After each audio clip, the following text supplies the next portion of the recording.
আরব আমিরাতের বিপক্ষে 2 ম্যাচ টি-20 সিরিজের প্রথম ম্যাচে দুর্দান্ত জয় বাংলাদেশের। টসে হেরে প্রথমে ব্যাটিং করতে নামে স্বাগতিক আরব আমিরাতের বিপক্ষে শুরু থেকে বিধ্বংসী রূপে ব্যাটিং করতে দেখা যায় পারভেজ হোসেন ইমনকে।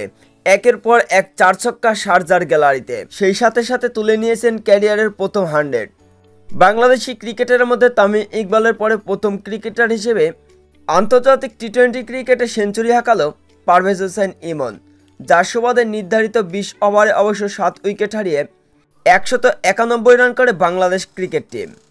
192 রানের লক্ষ্যে ব্যাটিং করতে নেমে শুরু থেকে অবশ্য বিধ্বংসী রূপে ব্যাটিং করতে চলেছিল আরব আমিরাতের ব্যাটাররা। 13 ওভারে 130 রান থেকে সকলেই হয়তো ভেবে নিয়েছিল ম্যাচটি জিতে যাবে আরব আমিরাত, কেননা তারা 10 রান করে নিচ্ছিল ওভার প্রতি।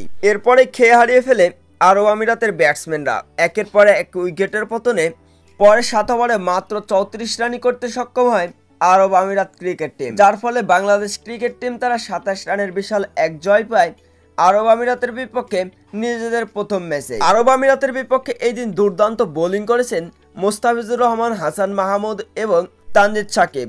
তবে আরব আমিরাতের বিপক্ষে এই দিন খরচে বোলিং করেছেন শেখ মেহেদী হাসান, কেননা আরব আমিরাতের বিপক্ষে মাত্র 4 ওভার বোলিং করে 55 রান দিয়েছেন শেখ মেহেদী হাসান। তবে এই দিন দুর্দান্ত স্পেলে এবং দুর্দান্ত বোলিং করেছেন মুস্তাফিজুর রহমান। 4 ওভার বোলিং করে মাত্র 17 রান দিয়ে অবশ্য এই দিন দুইটা উইকেটও শিকার করেছেন কাটার মাস্টার।